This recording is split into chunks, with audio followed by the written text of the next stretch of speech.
어차피 돌아가시면 주시는 거 좀만 일찍 땡겨주세요. 며느리의 농담 한마디. 하지만 그것은 시어머니의 숨겨진 탐욕을 깨운 운명의 방아쇠였습니다.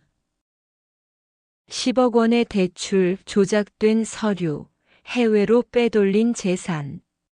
오늘 너 죽고 나 죽자는 마음으로 말하는 거야. 평생 믿었던 시어머니의 충격적인 배신. 가족을 파괴한 탐욕. 그리고 예상치 못한 반전. 어머님이 모든 재산을 넘기세요. 그럼 합의해 드릴게요. 파국 속에서 되찾은 것은 재산만이 아니었습니다. 신뢰와 욕망, 가족 간 권력의 균형. 과연 이들은 다시 가족이 될 수 있을까요? 안녕하세요. 오늘은 며느리 한마디에 아들 며느리 전 재산 빼앗아간 시어머니 이야기를 준비했습니다. 시작하기 전에 구독과 좋아요 그리고 알림 설정 부탁드립니다. 여러분의 작은 클릭 하나가 큰 힘이 됩니다. 그럼 시작하겠습니다. 박소영은 시댁 거실 소파에 앉아 시어머니가 건넨 차를 받았습니다. 따뜻한 대추차 향이 코끝을 스쳤습니다. 결혼한 지 5년째 소영은 이제 이 집의 공기가 익숙했습니다. 아니, 익숙하다고 생각했습니다. 소영아, 이번 주말에 친정 다녀와도 돼. 내가 준호 밥 챙겨줄게. 시어머니 김명숙의 목소리는 부드러웠습니다. 62세의 그녀는 여전히 정정했고 말끔하게 빗어올린 머리와 단정한 옷차림이 품이 있어 보였습니다. 소영은 고개를 끄덕이며 감사하다고 답했습니다. 어머님 감사합니다. 그런데 요즘 많이 피곤해 보이세요. 괜찮으세요? 명숙은 잠시 멈칫했습니다. 그리고 작게 한숨을 쉬었습니다. 나이가 드니까 그렇지. 요즘 자꾸 이상한 생각이 들어. 내가 언제까지 살지 모르겠다는 생각 말이야. 소영은 놀라 손을 저었습니다. 무슨 말씀을 그렇게 하세요? 어머님 아직 젊으세요. 젊긴 벌써 60이 넘었는데. 명숙은 창밖을 바라보며 말했습니다. 11월의 늦은 오후 해가 기울고 있었습니다. 소영은 시어머니의 말에 어떻게 대응해야 할지 몰랐습니다. 이런 이야기는 처음이었습니다. 어머님 오래오래 건강하게 사셔야죠. 오빠도 어머님 필요하고요. 소영이 위로하듯 말했습니다. 명숙은 소영을 돌아보며 묘한 미소를 지었습니다. 너희가 필요로 하는 건 나잖아. 내가 가진 것들 말이야. 순간 소영은 그 말의 뉘앙스가 이상하다고 느꼈습니다. 하지만 깊이 생각하지 않았습니다. 시어머니는 평소에도 가끔 이런 식으로 말했으니까요. 어머님이 가진 건 재산만이 아니에요. 지혜와 경험이 더 중요하죠. 소영은 예의 바르게 대답했습니다. 명숙은 차를 한 모금 마시며 고개를 끄덕였습니다. 그렇게 생각해 주니 고맙구나. 그런데 말이야, 소영아. 나중에 내가 죽으면 이 집과 재산은 당연히 준호한테 가겠지? 어머님 그런 말씀 하지 마세요. 소영은 진심으로 불편했습니다. 아직 건강하신 시어머니가 자꾸 죽음을 이야기하는 것이 마음에 걸렸습니다. 아니야, 미리 정리해 둬야지. 나도 언제 어떻게 될지 모르잖아. 명숙의 목소리에는 묘한 집착이 섞여 있었습니다. 소영은 그 순간 무언가 잘못되고 있다는 느낌을 받았습니다. 하지만 그것이 무엇인지 명확하지 않았습니다. 저녁 무렵 남편 이준호가 퇴근했습니다.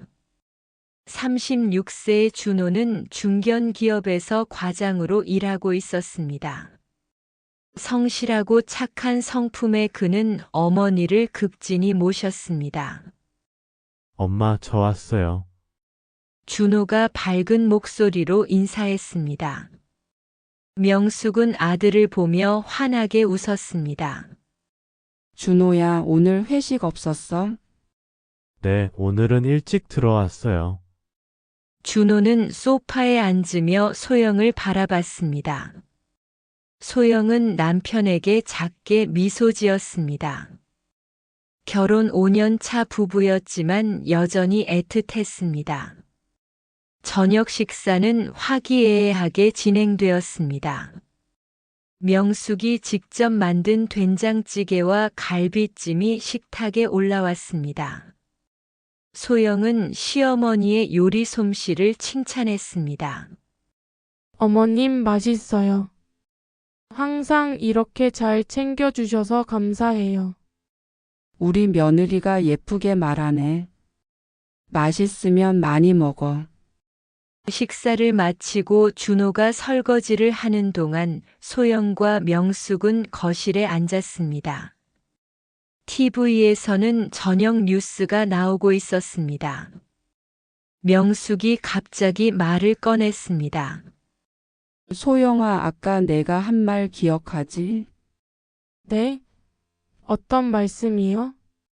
재산 이야기 말이야. 사실 나 요즘 유언장을 쓸까 생각 중이야. 소영은 당황했습니다. 유언장이라니 너무 갑작스러운 이야기였습니다. 어머님 아직 그럴 나이 아니시잖아요. 그래도 준비는 해둬야지. 갑자기 무슨 일이 생길지 모르니까. 명숙의 눈빛이 이상했습니다. 뭔가 계산하는 듯한, 탐색하는 듯한 시선이었습니다. 소영은 불편함을 느꼈지만 내색하지 않았습니다. 그때 준호가 부엌에서 나왔습니다. 무슨 이야기 하세요? 아, 유언장 이야기. 명숙이 태연하게 대답했습니다. 준호는 웃으며 손을 저었습니다. 엄마, 아직 그런 거 생각하기 이르잖아요. 오래오래 사셔야죠.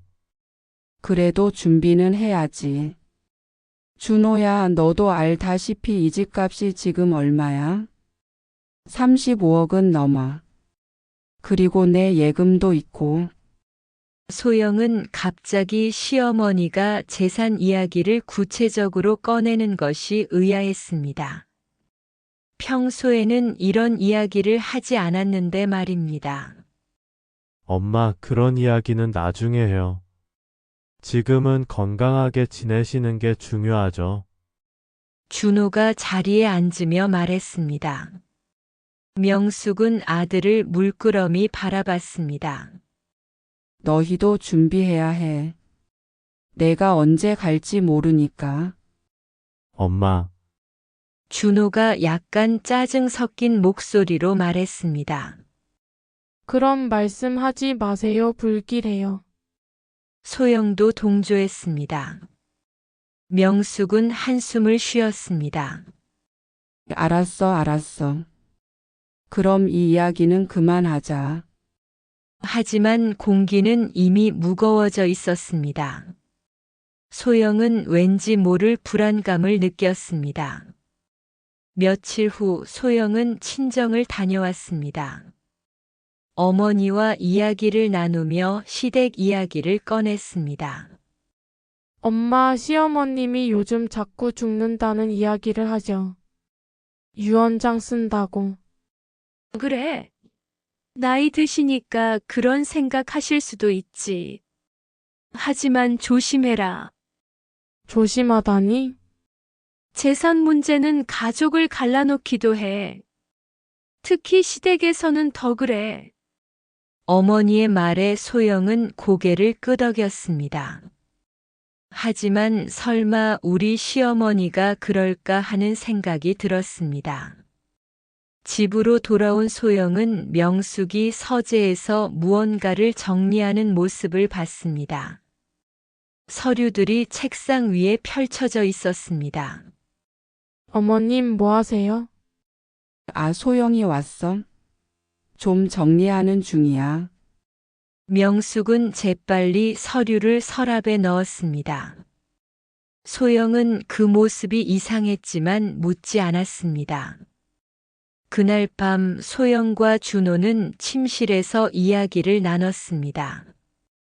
여보, 요즘 어머님이 이상하지 않아? 뭐가 이상해? 자꾸 재산 이야기를 하시고 유언장 쓴다고 하시고. 준호는 웃으며 소영의 어깨를 두드렸습니다. 너무 걱정하지 마. 엄마는 원래 그래. 걱정이 많으신 분이야. 그래도 괜찮아. 엄마 믿어. 소영은 남편의 말을 믿고 싶었습니다. 하지만 마음 한구석의 불안은 쉽게 사라지지 않았습니다.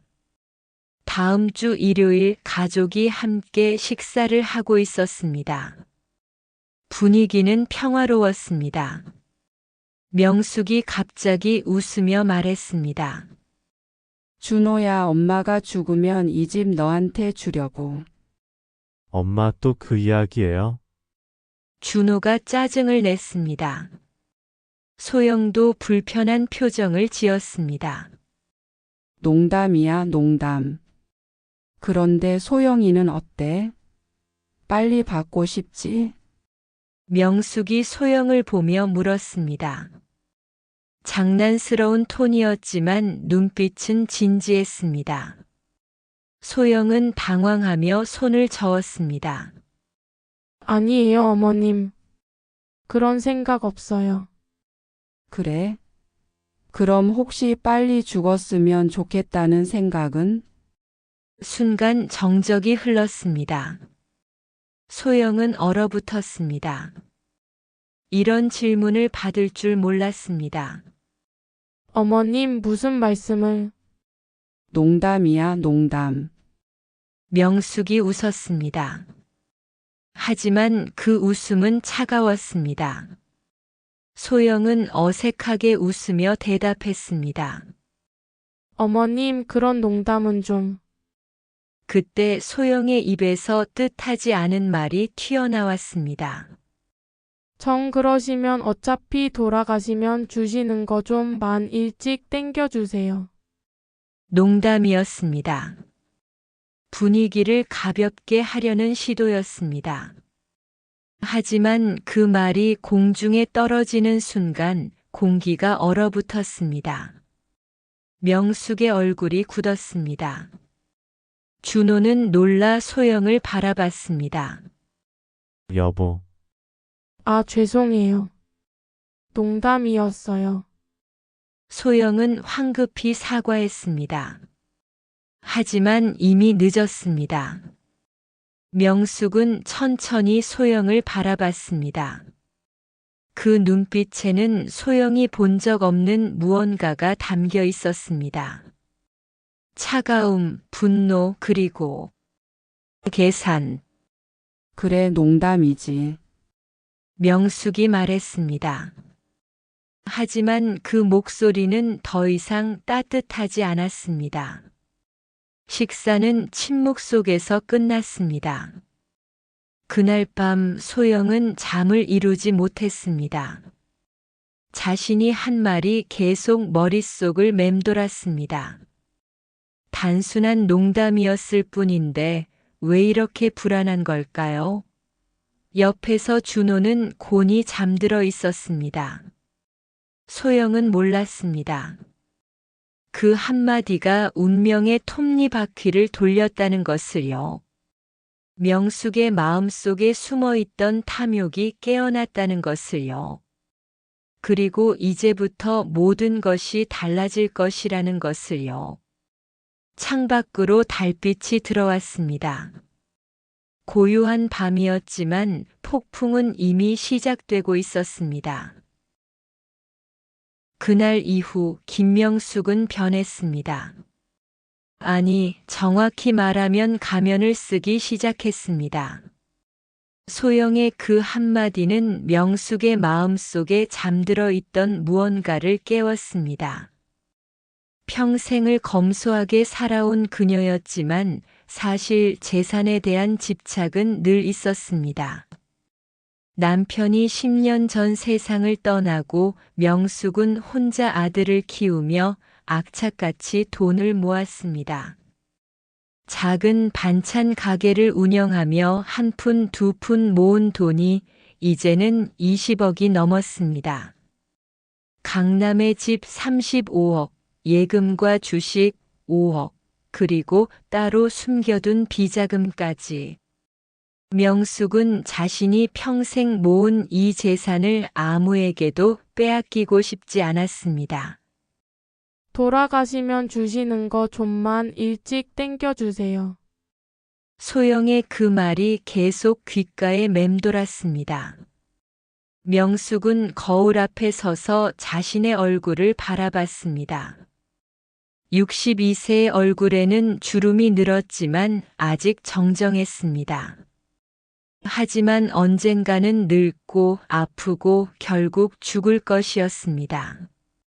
그때 되면 저것들이 내 재산을 다 가져가겠지. 명숙은 혼잣말을 했습니다. 거울 속 자신의 눈빛이 차가워졌습니다. 아들은 착하지만 며느리에게 약했습니다. 소영이 무슨 말을 하든 따랐습니다. 만약 자신이 죽으면 소영이 모든 것을 지배할 것 같았습니다. 안 돼, 그럴 순 없어. 명숙은 결심했습니다. 자신이 살아있는 동안 재산을 지켜야 한다고요. 아니, 더 나아가 아들 부부의 재산까지도 자신의 통제 아래 두어야 한다고요. 다음 날 아침 명숙은 평소와 다름없이 따뜻하게 소영을 맞았습니다. 소영아, 어제는 미안했어. 내가 이상한 농담을 해서.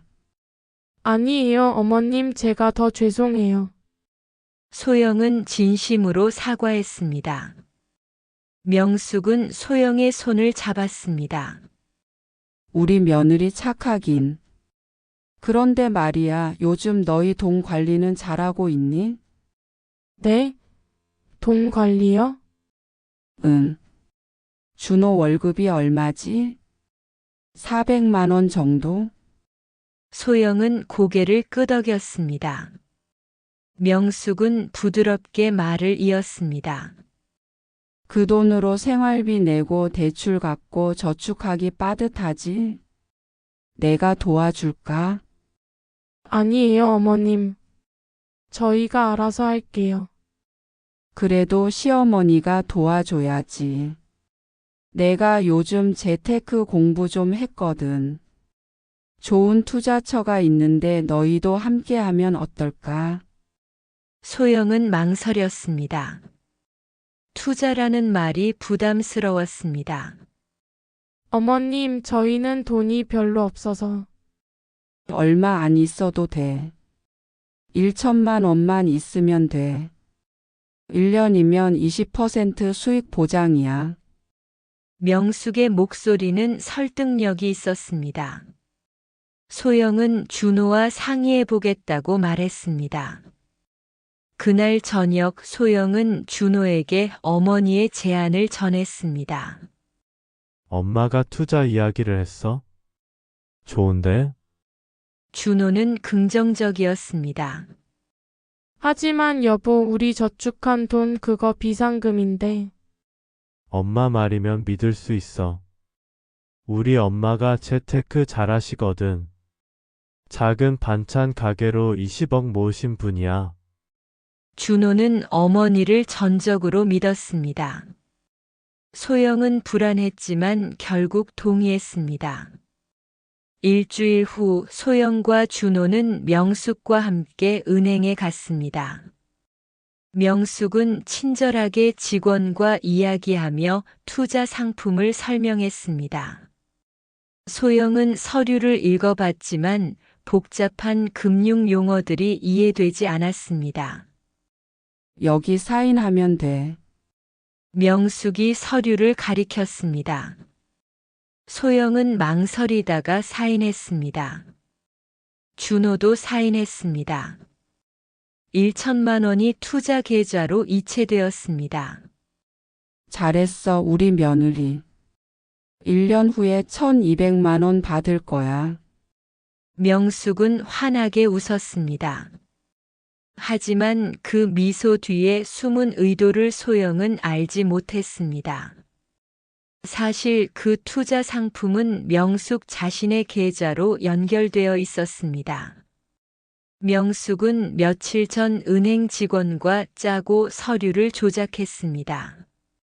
소영과 준호의 돈은 명숙의 통장으로 들어갔고 투자금이라는 명목으로 그녀가 자유롭게 쓸 수 있게 되었습니다. 첫 번째 단계 완료. 명숙은 집으로 돌아와 혼자 중얼거렸습니다. 서재에는 노트가 펼쳐져 있었습니다. 거기에는 계획이 빼곡히 적혀 있었습니다. 명숙은 펜을 들고 1단계의 체크 표시를 했습니다. 그녀의 눈빛은 냉정했습니다. 한 달 후 명숙은 다시 움직였습니다. 이번에는 더 큰 계획이었습니다. 준호야, 너 회사 법인카드 있지? 네, 왜요, 엄마? 그거 말고 개인 신용카드도 필요할 것 같은데. 엄마가 하나 만들어 줄까? 저는 이미 있어요. 한도가 낮잖아. 엄마가 보증 서주면 한도 높일 수 있어. 준호는 고개를 끄덕였습니다. 어머니의 제안이 나쁘지 않다고 생각했습니다. 그런데 왜 갑자기요? 너희 곧 차 바꿔야 할 거 아니야. 그리고 소영이 명절에 친정 갈 때 선물도 사야 하고. 한도 높으면 편하잖아. 명숙의 설명은 그럴듯했습니다. 준호는 동의했고 며칠 후 새 신용카드가 발급되었습니다. 한도는 5천만 원이었습니다. 고마워요, 엄마. 뭘 우리 아들 도와주는 건 당연하지. 하지만 명숙은 은밀하게 그 카드의 사용 내역을 자신의 핸드폰으로 받도록 설정했습니다. 그리고 카드를 보관한다는 명목으로 자신이 가지고 있었습니다. 2달이 지났습니다. 소영은 이상한 점을 발견했습니다.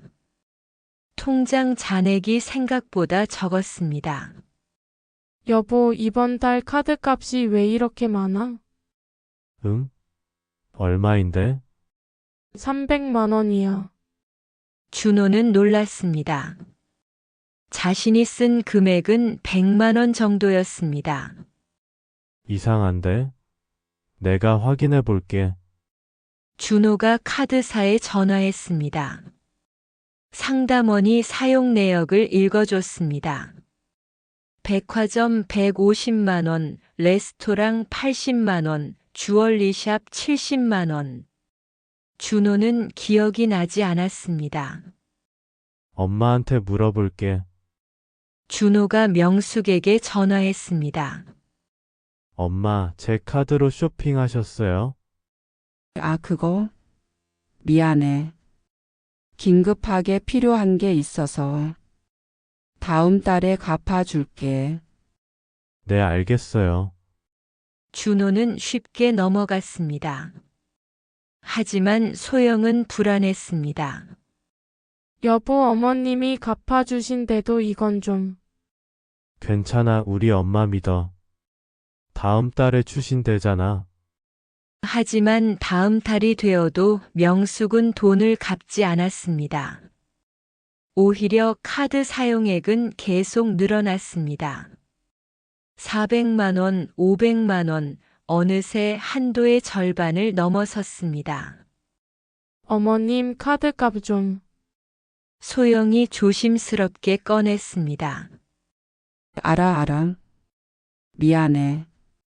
요즘 돈이 좀 묶여 있어서. 조금만 기다려줘. 명숙은 여전히 친절했습니다. 하지만 그녀의 계획은 착실히 진행되고 있었습니다. 석 달 후 명숙은 준호를 불렀습니다.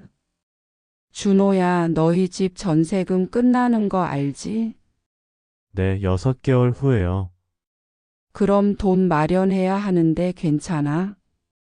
준호는 걱정스러운 표정을 지었습니다.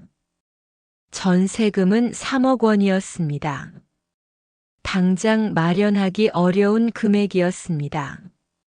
엄마가 도와줄까? 내 집을 담보로 대출 받으면 돼. 엄마 집을요? 응. 5억 정도는 받을 수 있어. 그 돈으로 너희 전세금 내고 나머지는 같이 사업 투자하면 어때? 준호는 망설였습니다. 어머니의 집까지 담보로 잡는 것이 부담스러웠습니다. 엄마, 그건 너무. 괜찮아. 어차피 나중에 내 거잖아. 미리 활용하는 거야. 명숙의 논리는 그럴듯했습니다. 준호는 소영과 상의했습니다. 여보, 어머님이 집을 담보로 대출받자고 하시는데, 뭐? 그건 너무 위험한 거 아니야? 소영은 반대했습니다. 하지만 우리 전세금 마련해야 하잖아. 다른 방법을 찾아보자. 은행 대출이라든지. 하지만 준호는 이미 어머니의 제안에 마음이 기울어 있었습니다. 결국 한 달 후 명숙의 집은 담보로 잡히고 5억 원의 대출이 실행되었습니다. 잘 됐다. 이제 너희 전세금 걱정 없겠네. 명숙은 기뻐하는 척했습니다. 하지만 실제로는 그 5억 중 3억만 준호에게 주고 나머지 2억은 자신의 비밀 계좌로 빼돌렸습니다. 3단계 완료. 명숙은 노트에 체크했습니다. 이제 마지막 단계만 남았습니다. 바로 준호와 소영 명의의 모든 재산을 자신의 통제 아래 두는 것이었습니다. 소영은 점점 불안해졌습니다. 통장 잔액은 줄어들고 카드 빚은 늘어나고 대출까지 받았습니다. 무언가 잘못되고 있다는 느낌이 강했습니다. 여보, 우리 가계부 좀 정리해보자. 왜? 무슨 문제 있어? 돈이 자꾸 안 맞아. 뭔가 이상해. 준호는 귀찮은 듯 대답했습니다. 엄마한테 맡겨뒀잖아. 엄마가 알아서 잘하실 거야. 그게 문제야. 어머님이 너무 많이 관여하시는 것 같다. 뭔 소리야? 엄마가 우릴 도와주시는 건데, 부부 사이에 처음으로 균열이 생기기 시작했습니다. 소영은 남편이 자신의 말을 믿지 않는다는 사실에 상처받았습니다. 준호는 아내가 어머니를 의심한다는 사실에 화가 났습니다. 명숙은 이 모든 것을 지켜보며 만족스러워했습니다. 부부 사이를 갈라놓는 것, 그것이 바로 그녀의 계획 중 하나였습니다. 조금만 더 기다리면 모든 게 내 손 안에 들어와. 명숙은 밤마다 자신의 노트를 펼치고 계획을 수정했습니다. 4단계 최종 재산 이전. 그날이 곧 올 것이었습니다. 창밖으로 겨울 바람이 불어왔습니다. 차갑고 매서운 바람이었습니다. 그 바람처럼 명숙의 마음도 차가워지고 있었습니다. 한때 사랑했던 며느리, 소중했던 아들. 이제 그들은 명숙에게 재산을 지키기 위한 장애물일 뿐이었습니다. 새해가 밝았습니다. 하지만 이준호와 박소영의 집에는 새해의 희망이 보이지 않았습니다. 통장 잔액은 바닥을 드러냈고 카드 대금은 한도의 80%를 넘어섰습니다. 그리고 5억 원의 대출 이자가 매달 150만 원씩 빠져나갔습니다. 여보, 이번 달 이자 어떻게 내? 소영이 불안한 목소리로 물었습니다. 준호는 피곤한 얼굴로 한숨을 쉬었습니다. 엄마한테 말씀드려야겠어.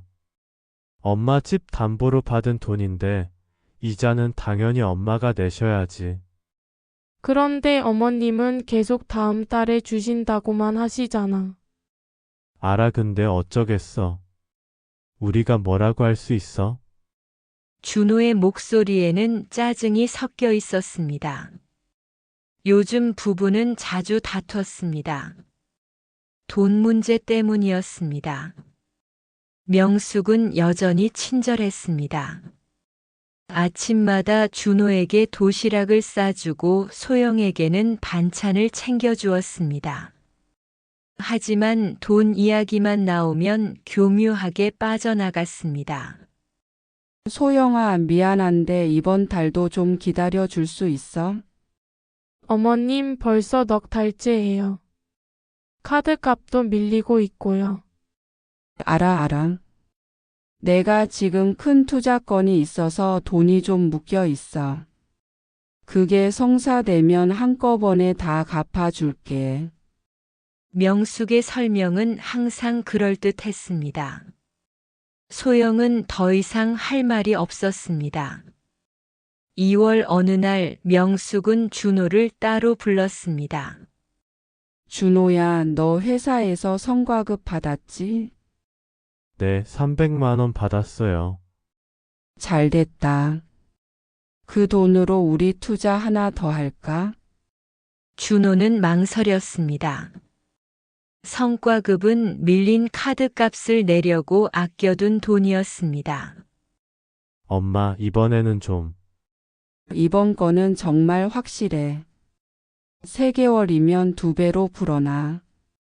300이 600이 되는 거야. 명숙의 눈빛은 확신에 차 있었습니다.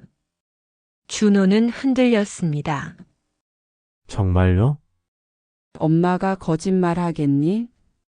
내가 지금까지 너 위해서 안 한 게 뭐 있어? 준호는 결국 고개를 끄덕였습니다.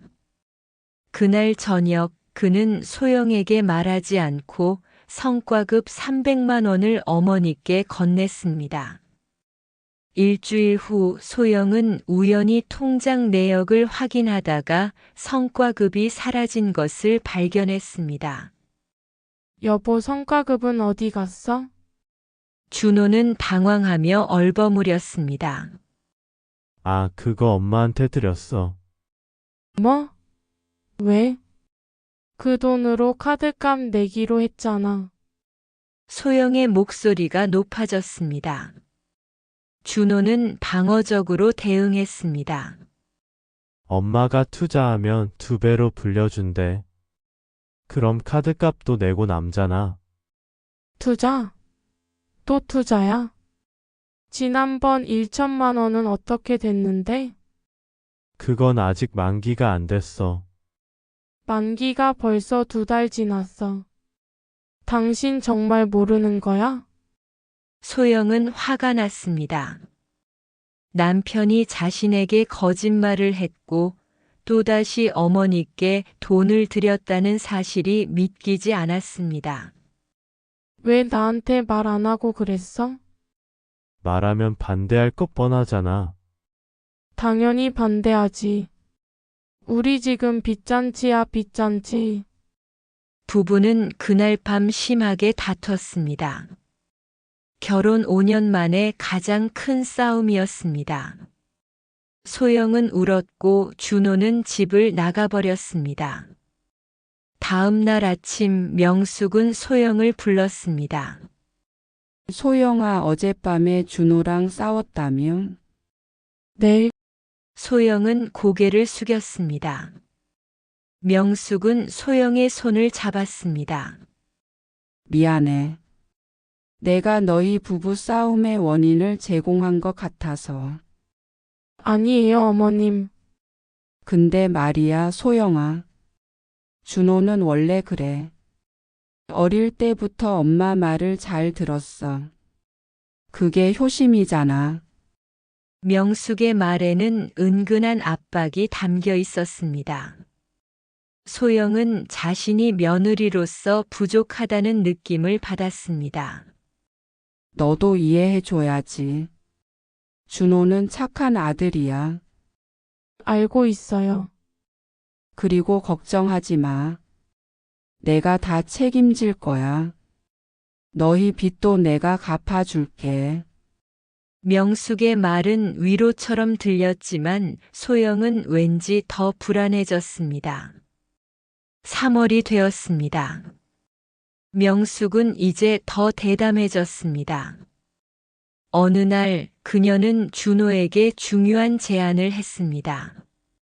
준호야, 우리 집 명예 좀 바꿀까? 명이요? 무슨 명이요? 이 집 말이야. 지금 내 명의인데 내 명의로 바꾸려고. 준호는 놀랐습니다. 왜요? 갑자기? 나이가 드니까 미리미리 정리하는 게 좋을 것 같아서. 나중에 상속세도 아낄 수 있고. 명숙의 설명은 논리적이었습니다.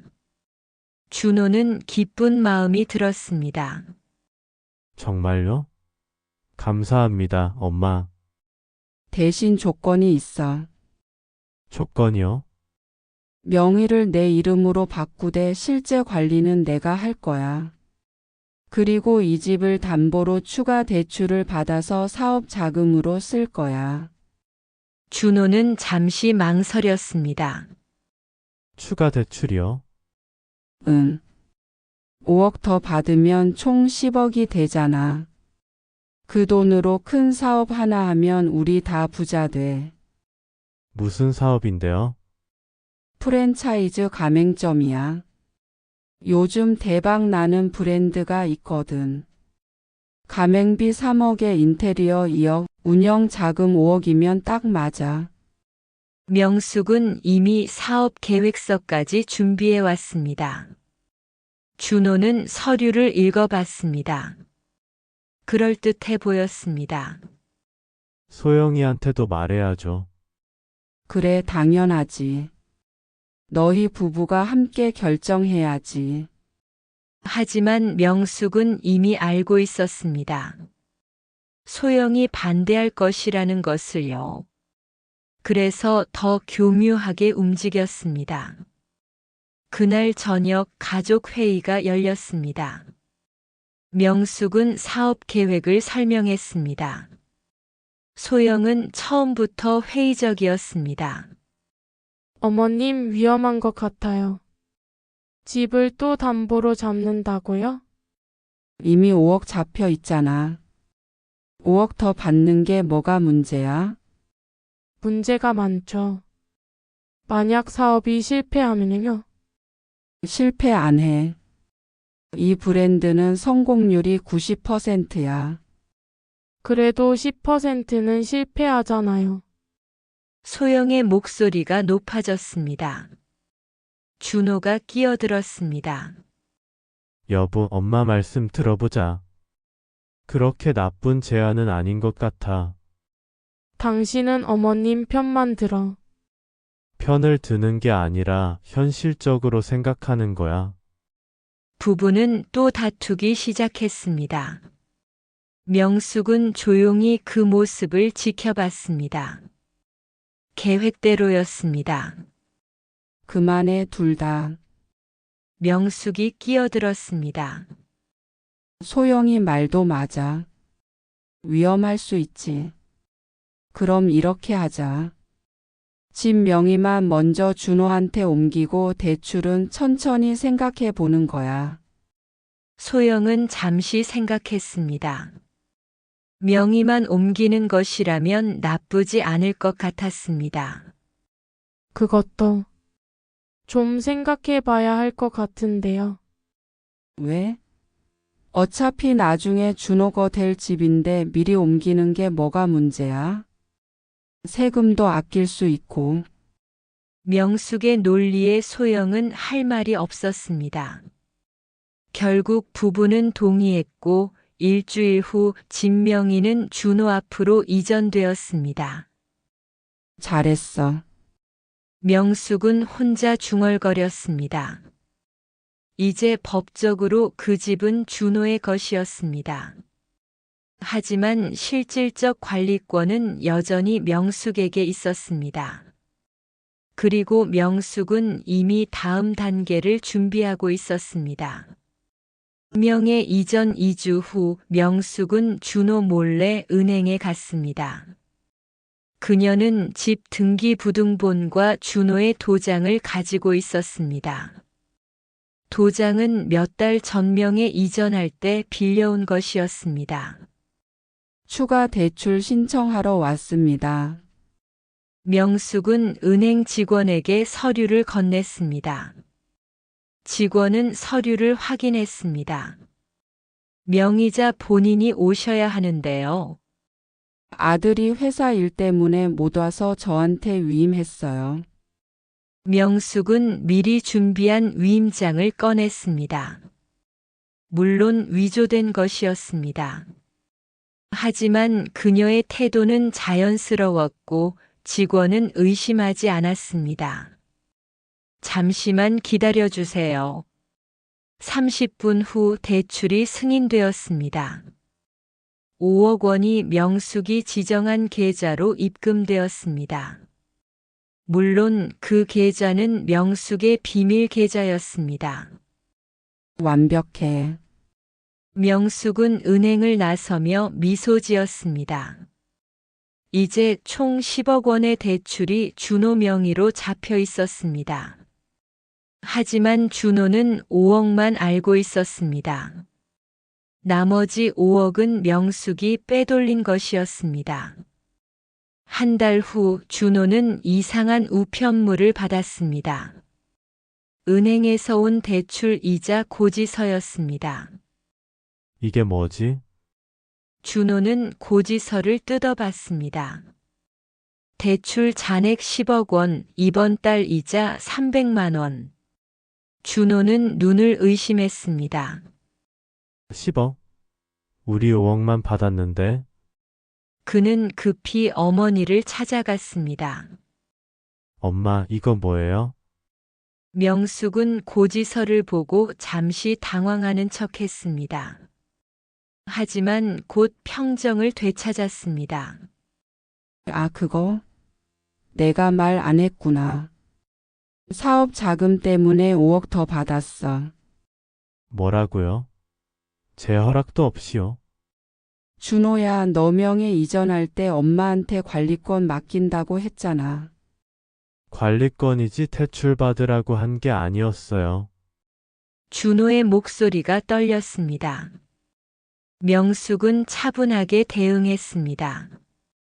진정해. 그 돈으로 프랜차이즈 계약했어. 다음 달부터 영업 시작하면 이자는 문제 없어. 엄마, 믿어, 준호야. 엄마가 너 잘 되라고 하는 거야. 준호는 할 말을 잃었습니다. 집에 돌아와 소영에게 이 사실을 말했을 때 소영은 폭발했습니다. 내가 뭐라고 했어? 어머님 믿지 말라고 했잖아. 나도 몰랐어. 당신이 멍청해서 그래. 어머님한테 완전히 놀아나고 있잖아. 그렇게 말하지 마. 아니면 뭐라고 해. 우리 이제 10억 빚쟁이야. 이자만 매달 300만 원이야. 당신 월급으로 어떻게 감당해? 소영은 울부짖었습니다. 준호는 아무 말도 할 수 없었습니다. 자신이 어머니에게 속았다는 사실을 인정하기 싫었지만 현실은 명백했습니다. 그날 밤 부부는 서로 등을 돌리고 잠들었습니다. 침실에는 무거운 침묵만이 흘렀습니다. 거실에서는 명숙이 TV를 보고 있었습니다. 그녀의 얼굴에는 만족스러운 미소가 번졌습니다. 4단계까지 왔어. 이제 조금만 더. 명숙은 혼잣말을 했습니다. 노트를 펼쳐 마지막 단계를 확인했습니다. 최종 재산 이전. 그날이 곧 올 것이었습니다.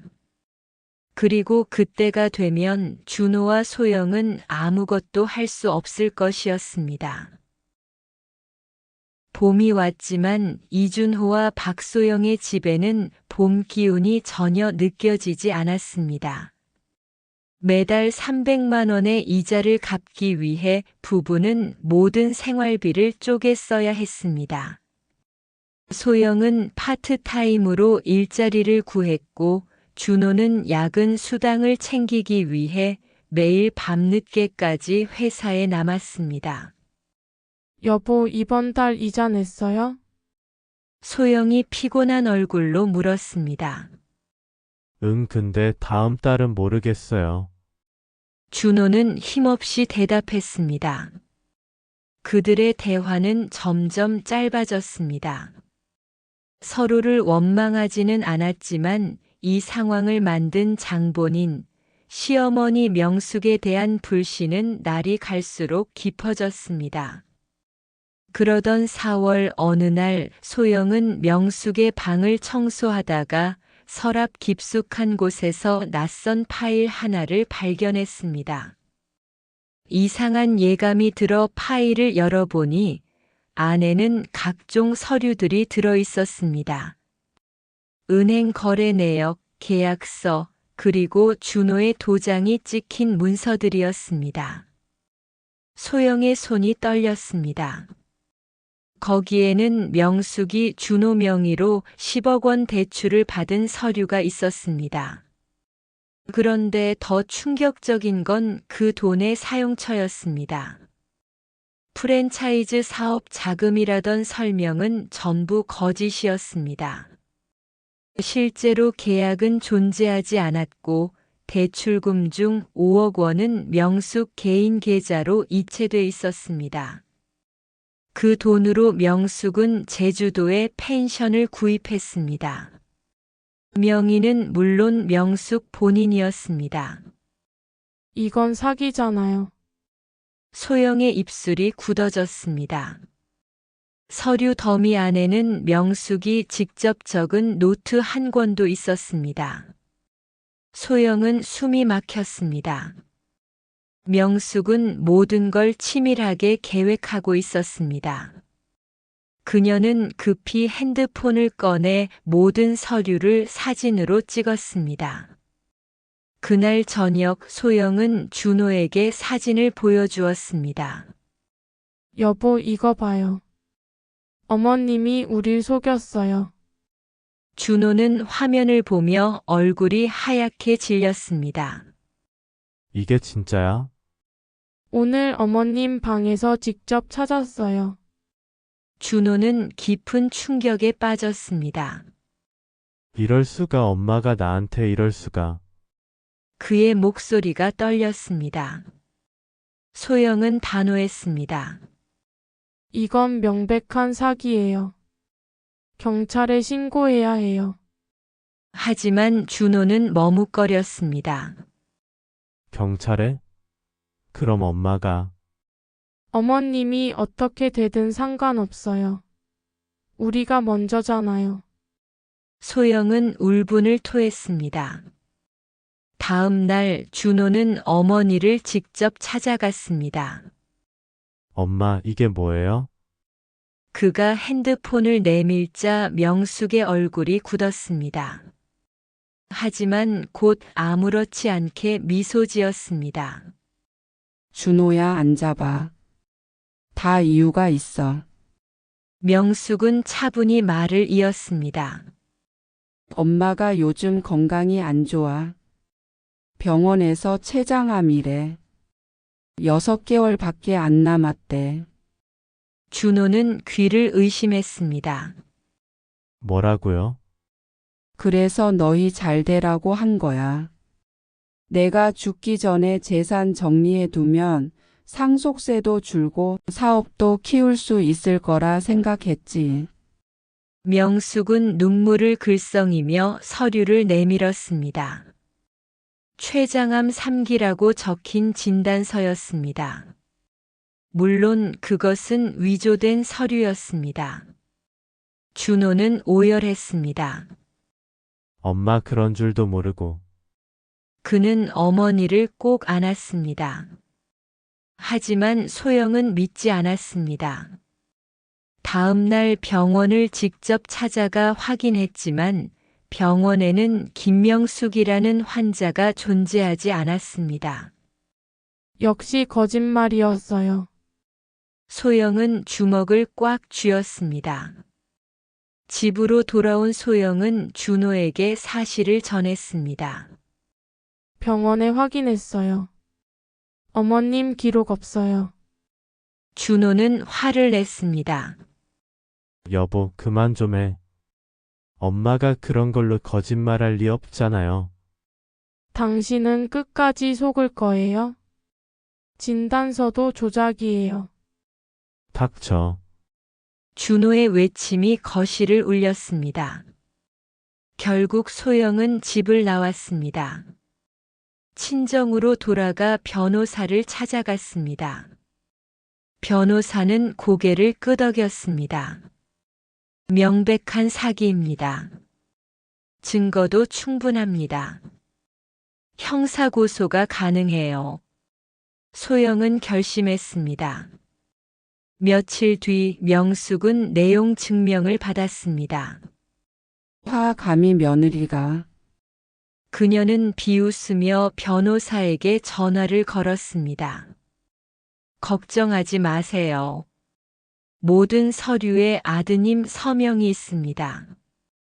법적으로 문제 없습니다. 변호사의 목소리가 차분했습니다.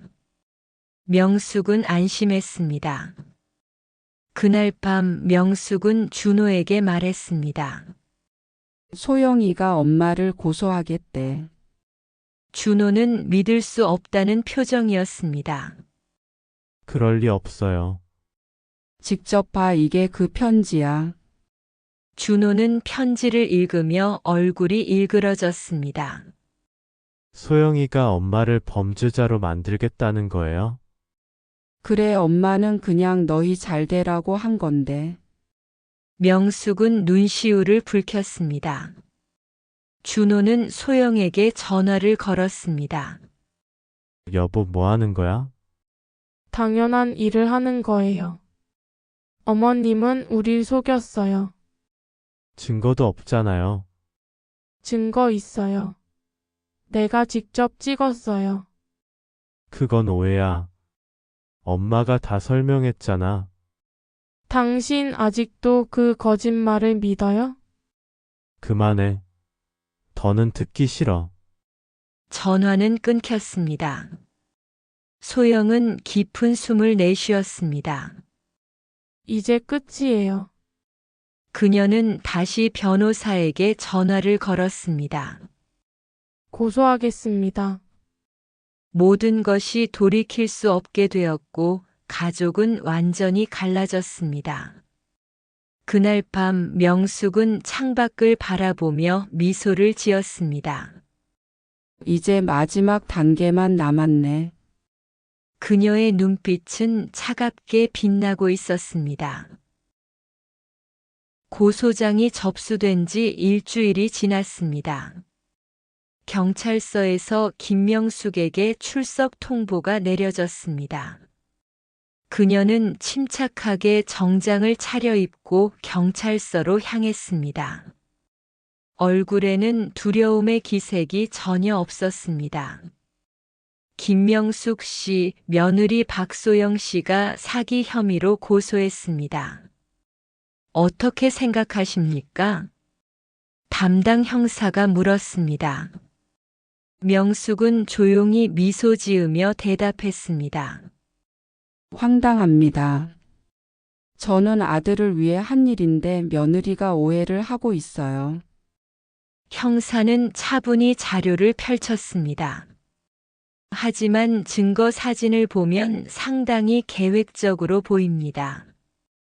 그가 사진을 내밀었습니다. 명숙의 노트에 적혀 있던 단계별 계획표였습니다.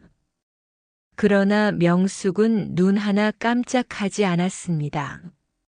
그건 단순히 재산 관리를 위해 정리한 거예요. 나이가 들다 보니 기억력이 떨어져서요. 10억 원 대출금은 어디에 사용하셨습니까? 제주도에 펜션을 샀습니다. 나중에 아들에게 물려주려고요. 그런데 왜 명의가 본인으로 되어 있죠? 세무사가 절세를 위해 제 명의로 해두라 했습니다. 모든 대답은 완벽했습니다. 논리적이고 감정이 없었습니다. 형사는 더 이상 캐묻지 못했습니다. 알겠습니다. 일단 조사는 여기까지 하겠습니다. 명숙은 경찰서를 나서며 만족스러운 미소를 지었습니다. 하지만 그녀는 몰랐습니다. 소영이 더 강력한 증거를 찾아내고 있었다는 것을요. 며칠 동안 소영은 명숙의 과거 금융 거래를 조사했습니다. 친정 어머니의 도움을 받아 명숙이 거래했던 은행들을 뒤졌습니다.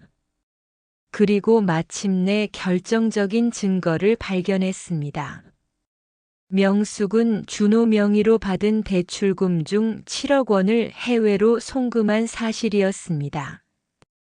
홍콩의 페이퍼 컴퍼니를 통해 그녀의 비밀 계좌로 빼돌려진 돈이었습니다. 이제 어머님은 변명할 수 없어요. 소영은 증거를 들고 변호사 사무실로 향했습니다. 변호사님, 이것 좀 봐주세요. 변호사는 송금 내역을 보고 놀랐습니다. 이건 명백한 횡령입니다. 바로 추가 고소하겠습니다. 그날 저녁 명숙은 두 번째 고소장을 받았습니다. 횡령 혐의였습니다. 이걸 어떻게 알았지? 명숙은 당황하며 변호사에게 전화를 걸었습니다. 선생님, 해외 송금 건이 들통났어요. 뭐라고요?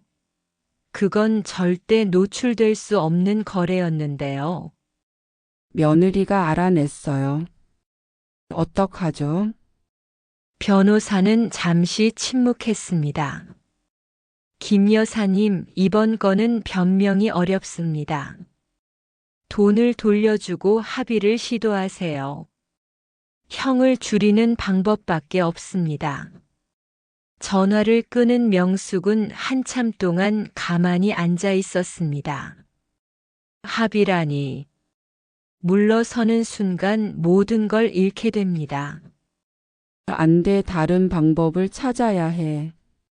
명숙은 잠을 이루지 못했습니다. 모든 계획이 틀어지고 있었습니다. 다음 날 아침 그녀는 준호를 불렀습니다. 준호야, 엄마가 중요한 이야기를 해야겠다. 무슨 일이에요, 엄마? 내 아버지 이야기야. 준호는 놀랐습니다. 아버지는 10년 전 교통사고로 돌아가셨습니다. 명숙은 단 한 번도 그 이야기를 꺼낸 적이 없었습니다.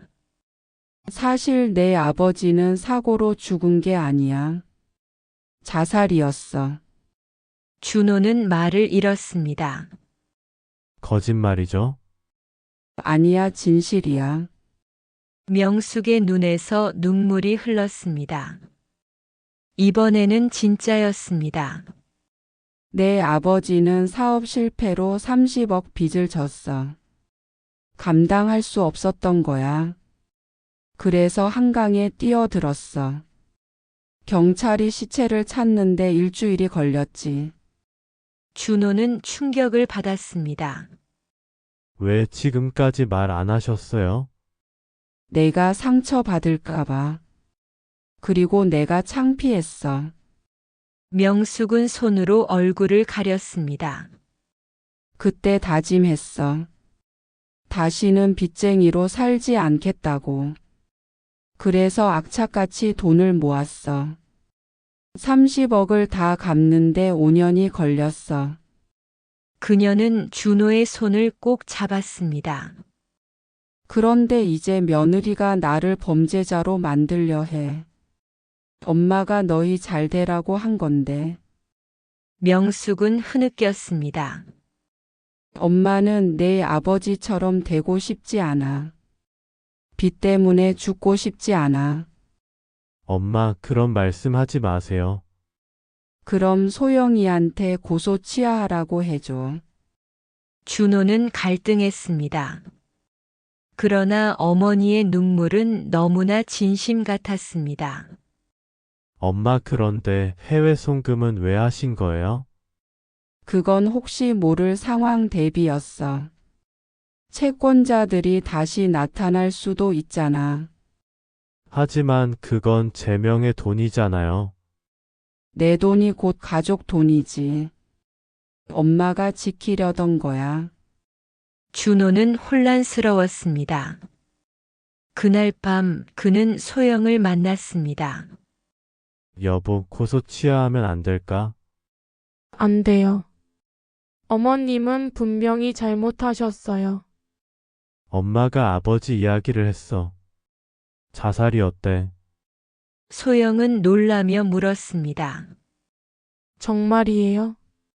그게 사실인지 확인해 봤어요? 엄마가 거짓말할 리 없잖아요. 이미 수없이 거짓말 하셨잖아요.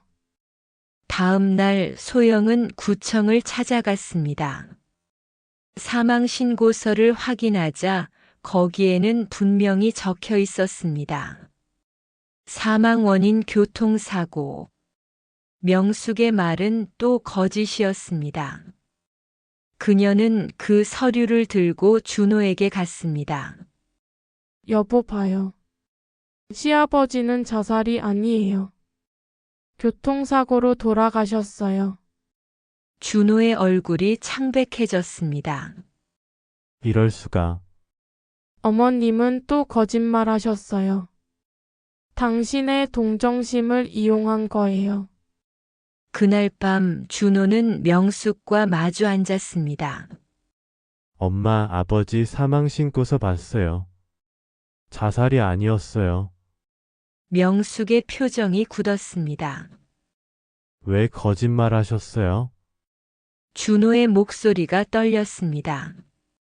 잠시 침묵하던 명숙은 갑자기 차갑게 웃었습니다. 알았어, 이제 연기 그만할게. 엄마, 내가 원하던 진실이야. 난 평생 가난하게 살았어. 내 아버지는 무능했고 돈 한 푼 못 벌었지. 가족을 먹여 살린 건 나야. 엄마, 그게 무슨... 난 내 평생 모은 돈을 저 여자한테 주고 싶지 않았어. 그래서 계획을 세운 거야. 너희 재산까지 내 손에 들어오게. 준호는 말을 잃었습니다. 엄마, 제발 정신 차리세요. 정신 멀쩡해. 명숙은 서랍에서 서류를 꺼냈습니다. 비행기 표야. 내일 제주도 가. 그리고 필리핀으로 갈 거야. 도망치시려는 거예요? 도망이 아니야. 내 인생을 찾는 거야. 명숙은 웃었습니다. 차갑고 섬뜩한 웃음이었습니다. 넌 평생 착하기만 했어. 그래서 내가 이용한 거야. 엄마, 미안하지 않아. 난 내 인생을 살 거야. 그녀는 가방을 챙기며 집을 나섰습니다. 준호는 그 자리에 무너져 앉았습니다. 그날 밤 그는 소영에게 전화를 걸었습니다. 여보, 당신 말이 맞았어요. 엄마가. 준호는 울었습니다. 전화기 너머로 소영의 목소리가 들렸습니다. 이제라도 알았으면 됐어요. 우리 다시 시작해요. 하지만 이미 너무 늦었습니다. 다음 날 새벽 명숙은 공항으로 향했습니다. 가방 안에는 통장, 비행기 표 그리고 20억 원짜리 자유가 들어 있었습니다. 그녀는 창밖을 보며 미소 지었습니다. 이제 진짜 내 인생이 시작됐어요. 명숙이 집을 나선 지 2시간이 지나자 준호와 소영은 급히 경찰서로 향했습니다. 준호는 전날 밤 어머니와 나눈 대화를 녹음한 파일을 손에 쥐고 있었습니다. 형사님, 저희 어머니가 도주하려 합니다. 형사는 녹음 파일을 틀었고 차가운 명숙의 목소리가 사무실을 울렸습니다. 즉시 출국 금지 조치 내리겠습니다. 공항에 연락하죠. 그러나 소영의 얼굴은 불안했습니다. 제주도행 비행기는 이미 출발했을 거예요. 서두르셔야 합니다. 1시간 후 제주공항에 내린 명숙은 평온한 얼굴로 입국장을 걸어 나왔습니다. 가방을 들고 택시를 잡으려는 순간 경찰 2명이 다가왔습니다. 김명숙 씨 맞으십니까? 네, 그런데요. 사기 및 횡령 혐의로 긴급 체포합니다. 명숙은 놀란 듯 했지만 곧 표정을 가다듬었습니다. 무슨 말씀인지 모르겠네요. 저는 관광 왔을 뿐이에요. 자세한 내용은 경찰서에서 듣게 될 겁니다. 수갑이 채워졌고 그녀는 천천히 고개를 들었습니다. 푸른 제주 하늘이 보였지만 그 아래의 자유는 이미 사라지고 있었습니다. 서울로 압송된 명숙은 구치소에 수감되었습니다. 변호사가 찾아와 상황을 설명했습니다. 김 여사님, 아드님이 제출한 녹음 파일 때문에 변호가 어렵습니다. 그럼 어떻게 해야 하죠? 빼돌린 돈을 모두 돌려주고 합의하면 집행유예를 받을 수도 있습니다. 명숙은 고개를 저었습니다. 그 돈은 제 거예요. 아무도 나처럼 고생하지 않았잖아요. 그러나 그날 밤 차가운 구치소 바닥에 앉은 그녀의 눈에는 처음으로 두려움이 깃들었습니다. 한편 소영은 변호사와 함께 명숙이 숨겨둔 재산을 추적했습니다. 제주 펜션, 비밀 계좌, 해외 송금 내역까지 하나하나 드러났습니다. 총 12억 원 정도 됩니다. 나머지 8억은요? 현금으로 숨겨둔 것 같습니다. 소영은 이를 악물었습니다. 그럼 끝까지 찾아내야죠. 며칠 뒤 열린 재판장에서 명숙은 수척해진 얼굴로 피고석에 앉았습니다. 피고인 김명숙은 2024년부터 2025년까지 가족을 속여 총 10억 원을 횡령한 혐의로 기소되었습니다. 검사의 목소리가 울려 퍼졌습니다. 피고인 혐의를 인정합니까? 명숙은 잠시 눈을 감았습니다. 일부만 인정합니다. 아들을 위해 돈을 관리했을 뿐이에요. 검사는 녹음 파일을 재생했습니다.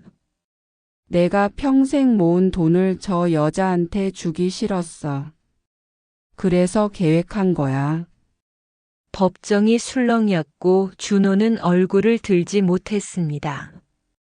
재판 후 명숙의 변호사가 소영에게 합의를 제안했습니다. 피고인이 빼돌린 12억 원을 모두 돌려드린다 합니다. 대신 처벌 불원서를 써주시면 됩니다. 소영은 잠시 생각했습니다. 나머지 8억은요? 그건 피고인도 모른다 합니다. 소영은 차가운 눈빛으로 말했습니다.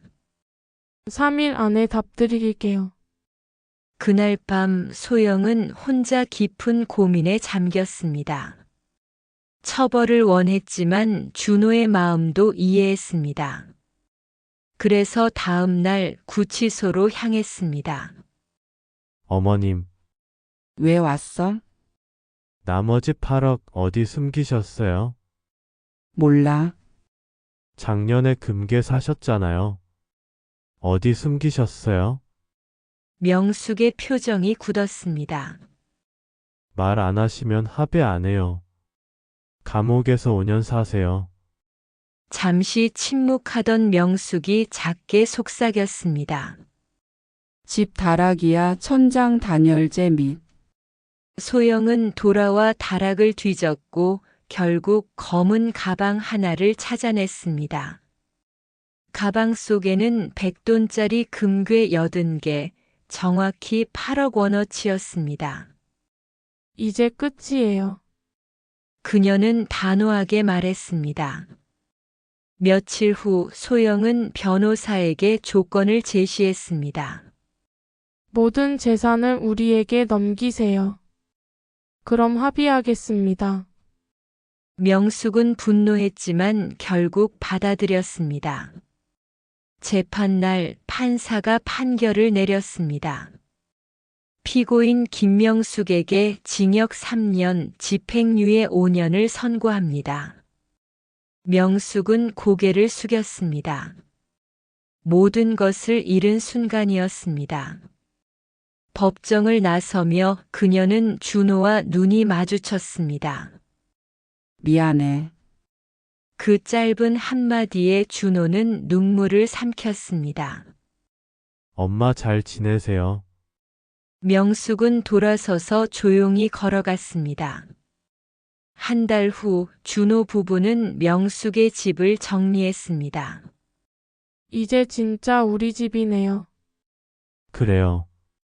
그리고 우리 인생도 다시 시작이에요. 그들은 서로의 손을 꼭 잡았습니다. 한편 명숙은 작은 원룸에서 혼자 살았습니다. 사회봉사를 하며 하루를 버텼습니다. 어느 날 문 앞에 반찬통 몇 개와 쪽지가 놓여 있었습니다. 어머님 건강하세요. 준호 소영 올림. 명숙은 쪽지를 붙잡고 오랫동안 울었습니다. 미안해. 정말 미안해요. 그녀는 밤늦게 노트를 꺼내 한 줄을 적었습니다. 탐욕의 끝은 파멸이었습니다. 창밖의 달빛이 창문을 스쳤습니다. 명숙은 조용히 속삭였습니다. 이제야 조금은 알겠어.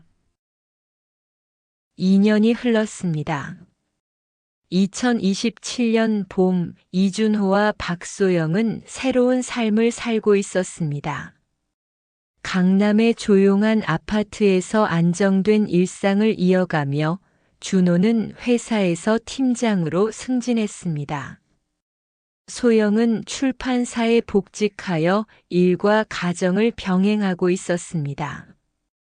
고된 시절을 지나 드디어 평온이 찾아온 듯 했습니다. 여보, 오늘 산부인과 다녀왔어요. 소영의 말에 준호는 놀란 눈으로 아내를 바라봤습니다.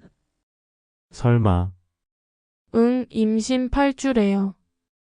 준호는 아내를 껴안았습니다. 눈물이 저절로 흘렀습니다. 우리 아기가 온다니 믿기지 않아요.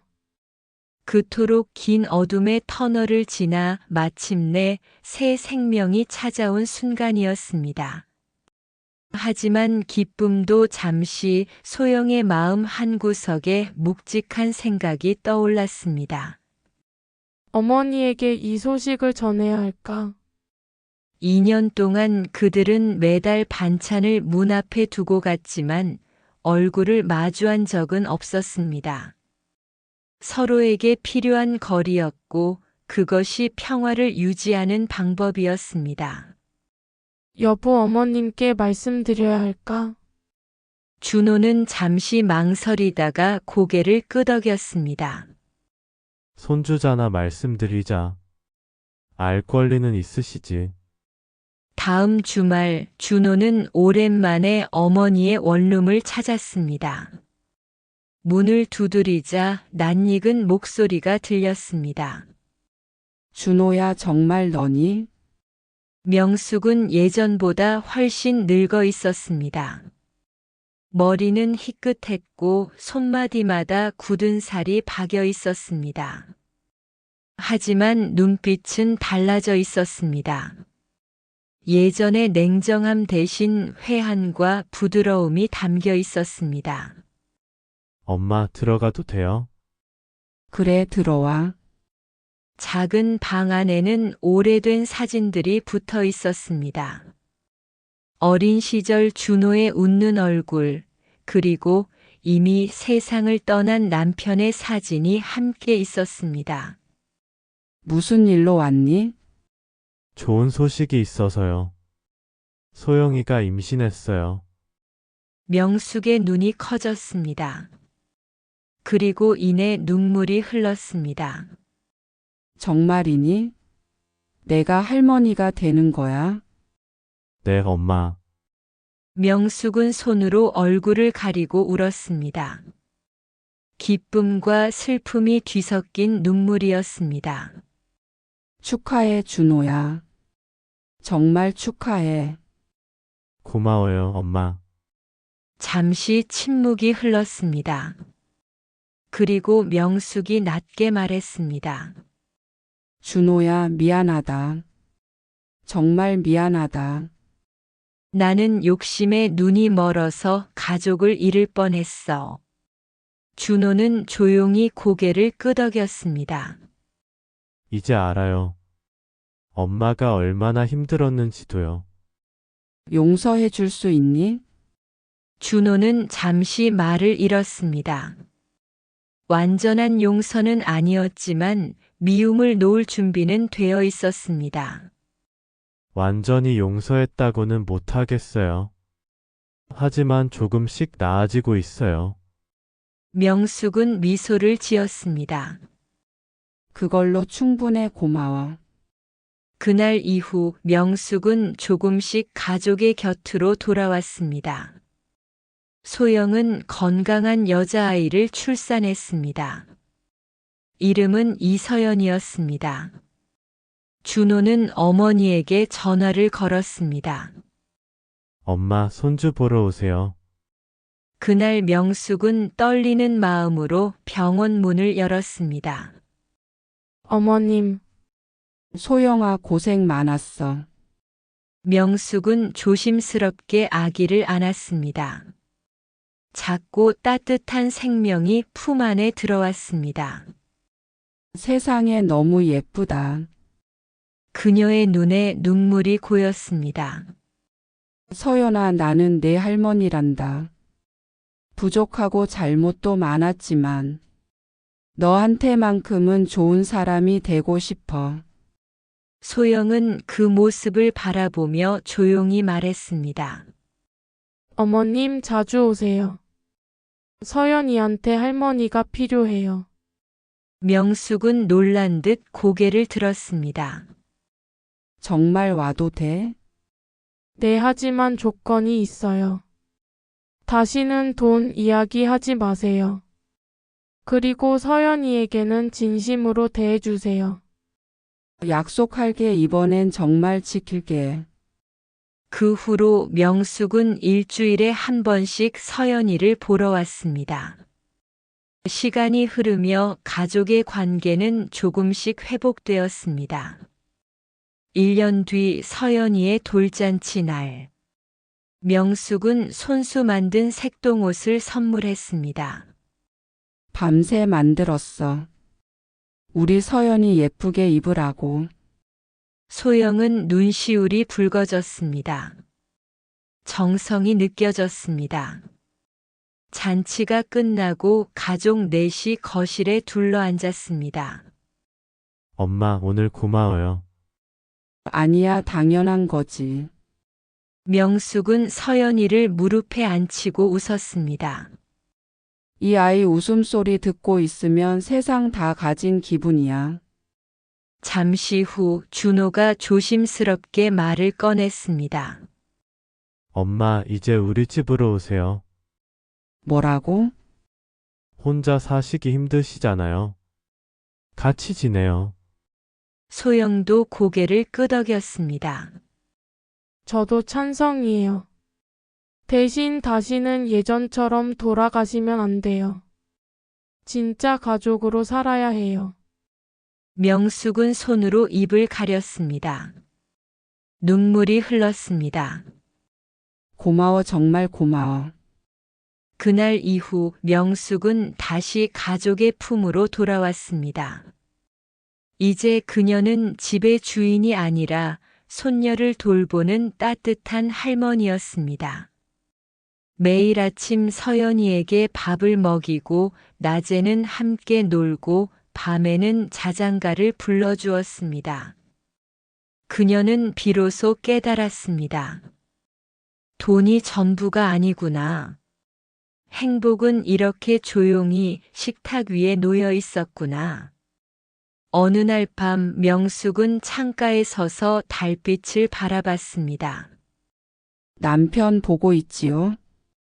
나 이제야 알았어요. 가족이 전부였다는 걸요. 바람이 살짝 불었고 명숙은 미소 지었습니다. 그녀의 눈가에는 더 이상 욕심이 아닌 평화가 머물러 있었습니다. 다음 날 아침 식탁 위에는 된장찌개와 계란말이, 김치볶음이 올려져 있었습니다. 가족은 함께 손을 모았습니다. 잘 먹겠습니다. 밥을 먹으며 웃음이 오갔습니다. 평범하지만 소중한 순간이었습니다. 명숙은 속으로 조용히 말했습니다. 탐욕은 나를 무너뜨렸지만 용서는 나를 다시 살렸어요. 이제야 진짜 부자가 되었네요. 창밖으로 따뜻한 햇살이 들어왔습니다. 그 빛은 세 사람과 한 아이의 얼굴을 부드럽게 비추고 있었습니다. 새로운 하루가 시작되었습니다. 그리고 이번엔 누구도 그 행복을 빼앗을 수 없었습니다.